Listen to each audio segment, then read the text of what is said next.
தாய் தமிழ் உறவுகளுக்கு வணக்கம். திருநங்கையை கௌரவித்தார். திருநங்கையை கௌரவித்தார் விஜய் என்ற தலைப்பில் இந்த காணொளியை காண்கிறோம். தமிழக வெற்றிக் கழக தலைவர் விஜய் தன்னுடைய தேர்தல் அறிக்கையை இன்று வெளியிட்டார். தேர்தல் அறிக்கை பல்வேறு வாக்குறுதிகள் அளிக்கப்பட்டுள்ளன. தமிழக வெற்றிக் கழகத்தின் தேர்தல் அறிக்கையை முதலாக ஒரு திருநங்கைக்கு வழங்கி கௌரவித்தார். திருநங்கையை வரவழைத்து திருநங்கைக்கு அந்த தேர்தல் அறிக்கையை வழங்கி கௌரவித்தார். இது மிகப்பெரிய கௌரவமாக பார்க்கப்படுகிறது. திருநங்கையை அழைத்து தேர்தல் அறிக்கையை கொடுத்து கௌரவிப்பது முக்கியமல்ல. திருநங்கைகளுக்கு பிரதிநிதித்துவம் கொடுக்கணும், அதுதான் முக்கியம். அவங்களுக்கு சால்வை போத்தி துண்டு போத்தி அது முக்கியத்துவம் கிடையாது. அவங்களுக்கு பிரதிநிதித்துவம் கொடுக்கணும், அதுதான் முக்கியம். இன்றைக்கி தமிழ்நாட்டில் 234 தொகுதிகள் இருக்குது.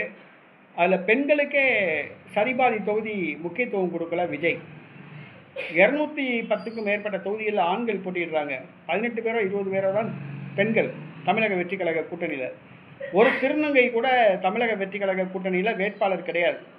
திருநங்கைக்கு வேட்பாளராக பிரதிநிதித்துவம் கொடுக்காத விஜய் திருநங்கையை அழைத்து வந்து தன்னுடைய தேர்தல் அறிக்கையை கொடுத்து கௌரவிச்சிருக்காப்புல.